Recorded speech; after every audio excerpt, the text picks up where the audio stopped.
Napaka-affordable na single attach. Merong malaking lot area. Located sa General Trias, Cavite. Napakalapit na rin sa Tagaytay kaya malamig na rin ang simoy ng hangin. Check nyo na po ito. Perfect na perfect ito para sa inyong pamilya.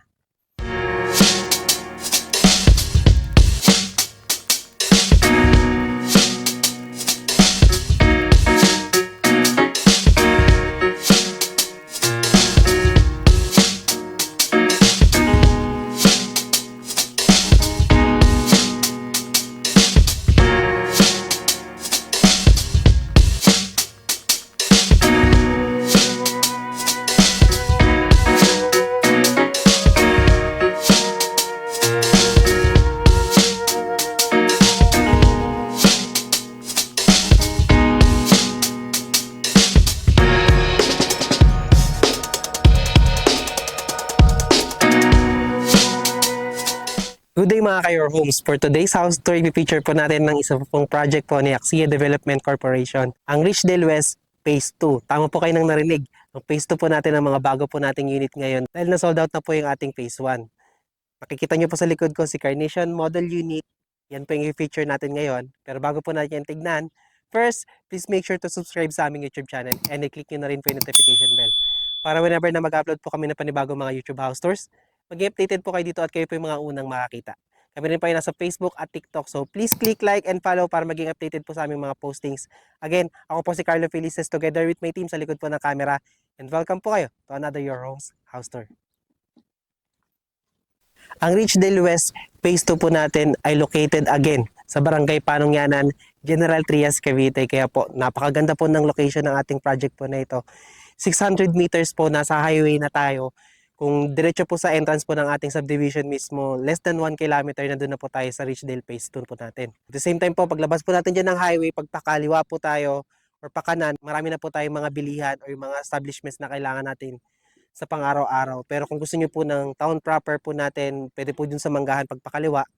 Diyan na po yung Walter po natin, may DB Mart po dyan, may mga schools, hospitals na malalapit po.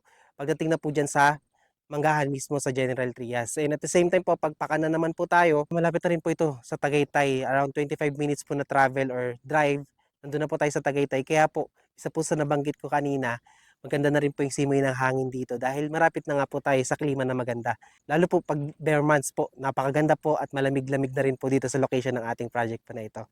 And kung mapapansin nyo po, mas malaki po ng bahagya ang ating Phase 2 dito po sa Phase 1 po natin kay Richdale West. Kumpleto rin po yung ating amenities dyan. Makikita nyo po sa screen. Isa po yan sa dahilan kung bakit po napakaganda po ng project na ito. Location-wise and investment-wise, sa kategory po natin ng mga single attached, mura po ito. And at the same time po, napakaganda pa ng location niya. So, tamang-tama po yung spaces na magagamit natin para sa ating pamilya. Meron po tayong iba't ibang model unit po dito. Nandito po sa Jasmine Extended. Nandiyan din po si Linnea na single attached din po natin. I-feature po natin yan sa next vlog po natin. And si Carnation po na single attached natin. Ito po yung nasa likod ko. Si Carnation po ay merong lot area na 100 square meter. Minimum po yan. Meron pong mas malalaki po dyan. But anyway, yung ating floor area naman po dito ay 66 square meters. So malaki na rin po siya. Meron po tayong provision for 3 bedroom. May 2 toilet and bath din po tayo dito. Meron isa sa baba. Meron po isa sa taas. Ay, meron po tayong dining area, living area, kitchen area, service area. At kung mapapansin nyo po, sa gilid po natin, dahil malaki po ang ating lot area, meron po talaga tayong parking dyan. Ano pang hinihintay natin? Tingnan po natin ang kanilang actual turnover, yung pinaka-model unit po nila. So, dito po, mapapansin nyo po, ito na po mismo yung pagkaka-design ng ating bahay. Napaka-classic na rin po niyan. And dito po sa gilid, ito na po yung firewall natin dahil tayo po ay single attach. And since tayo po ay 100 square meter, mapapansin nyo po yung setback po natin sa harapan. Malaki pa po yan. Pwede po kayo magpalagay dito ng kung anong gusto nyo gawin. Landscape or tambayan, pwede po yan dito. And dito po sa gilid, pansin na pansin po yung space natin para sa parking area. So hanggang dito po yan. Kasyang-kasya po ang sasakyan. Kahit kayo po ay merong malaking sasakyan, kasyang-kasya po yan dito. So, same time po, sagad po yung space nyo dito po sa likod. And nakabukas lang po yung pinto natin mamaya. Lalabasin din naman natin yan. So marami po kayong pwedeng gawin dito. Kung gusto nyo po ipa-extend yan, pwede pa po yan. Pabubungan or gawin nyo lang pong laundry area or service area, pwede naman po yan. So, dahil tayo po again ay single attached, tatlong side po ng ating bahay ang may bintana. Sa harapan, dito po sa gilid at sa likod. So yun naman po talaga yung kagandahan kasi ng mga unit po na single attached. Mas maraming bintana, mas maraming pong papasukan ng liwanag kaya mas maaliwalas at pagpapasukan din po ng hangin. So tara, pasukin po natin ang loob. Yan, metal flush door na rin po pala ang ating pintuan kaya matibay na rin po yan at medyo mas malaki po siya sa standard na pintuan kaya hindi kayo mahihirapang magpasok ng mga gamit. So ngayon po, bubungad sa atin yung binabanggit ko po sa inyo kanina na bare turnover po tayo dito kay Carnation. Plain cement finish po ang pagkaka-finish po ng ating sahig, ang ating walls, ang ating ceiling po naka-steel deck na po yan. Mas matibay po kasi hindi na po nila tinanggal. Pagkabuhos po, yan na rin po siya as is. And conventional po yung pagkakatayo po ng bahay. Kung mapansin nyo po, lalaki po yung ating mga poste, yung biga po natin. Kaya po napakatibay po nitong bahay po nito at napakagandang bihisan. So mapapansin nyo po, nandito po yung ating space for the living area. As you can see po, spacious po siya at marami po kayong pwedeng magawa sa space na to. Pwede po kayong maglagay ng TV dyan. Dito na po yung sofa nyo. And meron po silang malaking bintana rito sa harapan. Yun naman po yung isa sa tatak po ni Axia.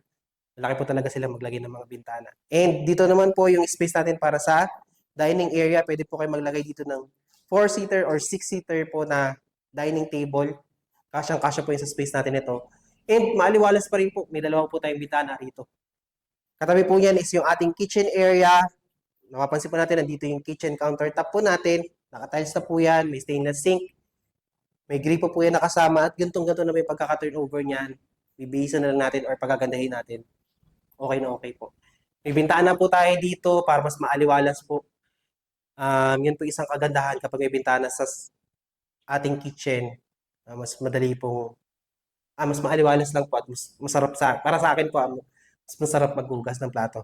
Dito po katabi niya is yung access po natin sa service area po natin. Ito po yung tinuro ko kanina nung tayo ay nasa labas pa. So ganito po yung space na matitira sa inyo dito po sa likod at maximize niyo pa po ito. Ngayon, dito naman po located yung ating first toilet and bath and as you can see po, hindi po siya ganun kalakihan pero saktong-sakto po yung spaces natin. Tignan niyo po.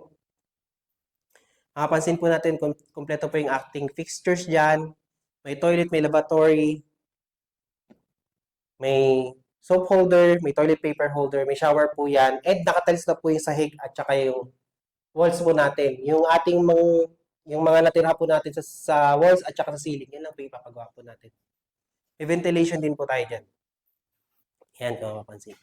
Katabi po yan is yung hagdan naman po natin pupunta po ng second floor. Kung mapapansin nyo, naka-tubular na rin po ito.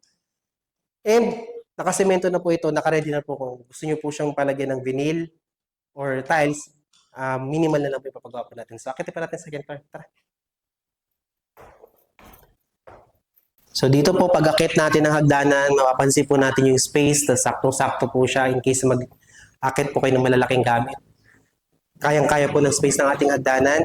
And bubungad po sa atin yung ating second floor na provision for 3 bedroom. So, tingnan niyo po dito.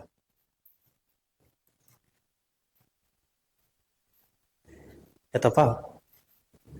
And kapansin-pansin po yung space nila dito. Pwede po natin itong gawing 3 bedroom, pwede pong 2 bedrooms. And ang kagandahan naman po dito, conventional po yung pagkakatayo natin again. So, kitang-kita pa rin po, talatang halata talaga yung mga poste.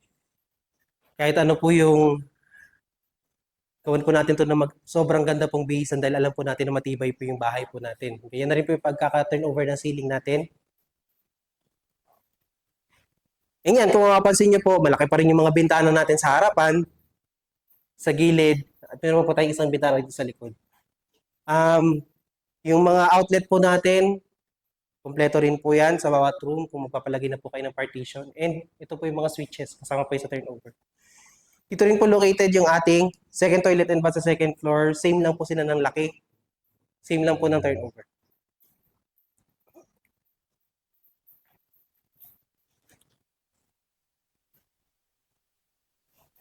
So, ang model unit po na ito or yung itong Yung ito pong nakita natin ay ang kanilang actual turnover. Wala lang po silang ginawang model unit po dito na parang base na dito po sa Carnation. Pero dito pa lang po, pwede nyo na pong i-imagine kung paano nyo papagandahin yung bahay, ano po yung mga gusto nyo gawin, ano po yung mga renovation na maganda. Yan po yung kagandahan pag bare naman po yung turnover or bare po yung unit na kinukuha ninyo. And at the same time po, napakita ko sa inyo yung ating model unit. Pag-usapan naman po natin ang presyo po nito. Tara! So magkano nga ba ang presyo ng ating model unit na si Carnation na merong typical lot area na 100 square meter at floor area na 66 square meter. Ang ating total contract price po dyan ay nag-i-start po sa 3,855,000. Meron po tayong magiging loanable amount po kay Pag-ibig po na 3,367,000. Ang magiging reservation fee po natin dito ay 16,500. Ang ating down payment naman po dito ay 471,500 pesos. And meron po tayong magiging monthly down payment naman po dito na 16,839 pesos. Ang ating magiging monthly amortization naman po kay Pag-ibig for 30 years po yan ay 20,731 pesos. Ang ating required income, 59,231 pesos. So, in case po na hindi kayo pasok sa required income, pwede naman po akong co-borrower dito. And yan po yung pag-uusapan natin sa inyong mga inquiry. Ito po yung ating actual or updated computation. Napakamura po nito sa kategory niya po na single attached na located pa sa General Trias, Cavite. So, in case po na gusto nyo pong magpa-free tripping sa amin or meron po kayong further questions, you can contact us sa number po na makikita nyo sa screen.